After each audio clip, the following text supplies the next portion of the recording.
Yasin Compare Lab. Best versus best.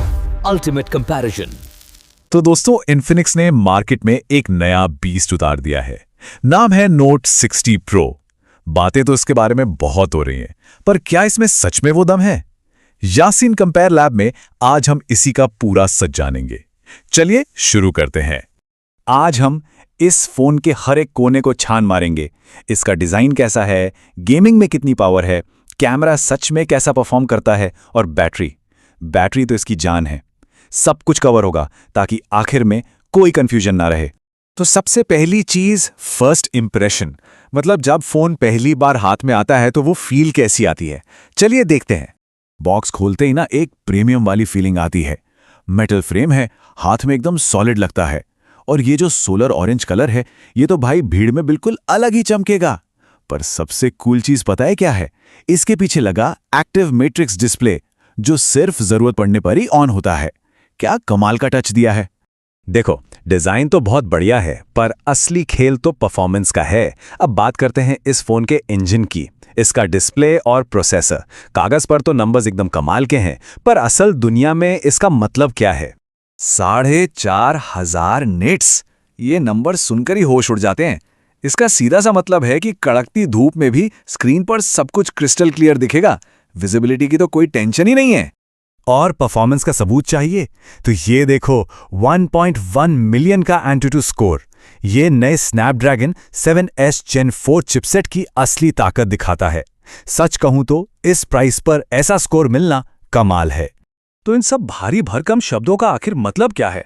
देखो, इसका 1.5K curved AMOLED display, वो भी 144 हर्ट्ज रिफ्रेश रेट के साथ स्क्रोलिंग को एकदम मक्खन बना देता है। साथ में LPDDR5X रैम और JBL के स्पीकर्स, मतलब मूवीज और मल्टीमीडिया के लिए ये एक पूरा पैकेज है। और जो लोग गेमिंग के दीवाने हैं उनके लिए तो ये खुशखबरी है। BGMI और COD जैसे गेम्स में 120 FPS का सपोर्ट, और इसका 3D vapour chamber cooling system ये पक्का करता है कि घंटों गेमिंग के बाद भी फोन गर्म ना हो और लैग तो बिल्कुल ना करे। ठीक है, परफॉर्मेंस जबरदस्त है, पर अब बात करते हैं कैमरा की। सुनने में तो 50 MP OIS कैमरा बहुत अच्छा लगता है, लेकिन क्या असल जिंदगी में भी ये उतनी ही अच्छी तस्वीरें लेता है?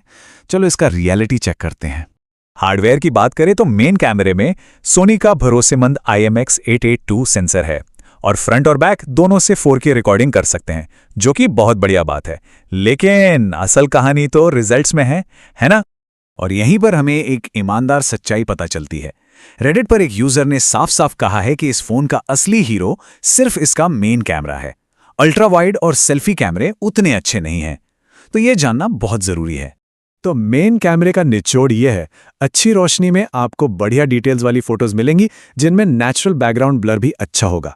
लेकिन कभी कभी इसका ऑटो एक्सपोजर गड़बड़ कर देता है और कलर्स थोड़े फीके लग सकते हैं। मतलब ये थोड़ा मिला जुला मामला है। कैमरा तो ठीक ठाक है, पर अब आते हैं इस फोन के सबसे बड़े प्लस पॉइंट पर, इसकी बैटरी और चार्जिंग। ये सच में गेम चेंजर है। 6500 mAh, ये इन्फिनिक्स के किसी भी फोन में अब तक की सबसे बड़ी बैटरी है। और हैरानी की बात यह है कि इतनी बड़ी बैटरी होने के बाद भी फोन सिर्फ 7.36 mm पतला है। ये सच में कमाल की इंजीनियरिंग है। और सिर्फ बड़ी बैटरी ही नहीं, चार्जिंग ऑप्शंस भी देखिए। 90W की वायर्ड चार्जिंग से ये फोन 45 मिनट में फुल चार्ज हो जाता है। वायरलेस चार्जिंग भी है, पर गेमर्स के लिए असली तोहफा है बाईपास चार्जिंग, जो गेम खेलते वक्त सीधे मदरबोर्ड को पावर देता है, जिससे फोन गर्म ही नहीं होता। अच्छा हार्डवेयर तो है, पर बढ़िया सॉफ्टवेयर के बिना सब अधूरा है।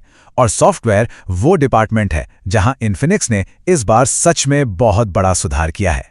चलिए देखते हैं कि नया XOS 16 क्या कमाल लेकर आया है। और ये सिर्फ मैं नहीं कह रहा, एक बड़े टेक समीक्षक ने इसे 2026 का सबसे इंप्रूव्ड ऑपरेटिंग सिस्टम कहा है। ये बहुत बड़ी बात है। मतलब यूजर एक्सपीरियंस में एक बड़ा उछाल देखने को मिला है। नया XOS 16 सिर्फ दिखने में ही मॉडर्न नहीं है, इसमें iOS जैसे स्मूथ एनिमेशंस हैं, लॉक स्क्रीन को आप अपने हिसाब से बदल सकते हैं, और एक AI असिस्टेंट भी है। और सबसे जरूरी बात, 3 बड़े एंड्रॉयड अपडेट और 5 साल के सिक्योरिटी अपडेट्स का वादा। ये हुई ना बात।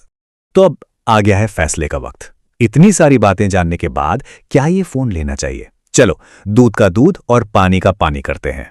तो कहानी बिल्कुल साफ है। एक तरफ आपको एक बेहतरीन डिस्प्ले, जबरदस्त गेमिंग परफॉर्मेंस और एक कभी न खत्म होने वाली बैटरी मिलती है। दूसरी तरफ इसके कैमरे एवरेज हैं और स्टोरेज थोड़ा धीमा है, जो शायद कुछ लोगों के लिए एक माइनस पॉइंट हो सकता है। इन सभी चीजों को देखते हुए यासीन कंपेयर लैब की तरफ से इस फोन को मिलती है 10 में से 8.5 स्टार की रेटिंग। ये एक बहुत ही सॉलिड स्कोर है। ये दिखाता है कि परफॉर्मेंस और बैटरी के मामले में ये अपने सेगमेंट का किंग है, भले ही कैमरा थोड़ा पीछे रह गया हो। तो फैसला बहुत सीधा है। अगर गेमिंग, परफॉर्मेंस और लंबी बैटरी लाइफ आपकी पहली प्राथमिकता है तो आंख बंद करके ये फ़ोन ले सकते हैं। लेकिन अगर आप एक फोटोग्राफी के शौकीन हैं और आपको बेस्ट कैमरा ही चाहिए तो शायद आपको कोई और ऑप्शन देखना चाहिए। तो ये था इन्फिनिक्स नोट 60 प्रो का हमारा डीप डाइव।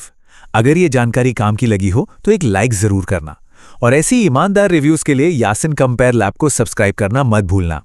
अब कमेंट्स में बताओ आप ये फ़ोन ले रहे हो या कर रहे हो स्किप। मिलते हैं अगली बार।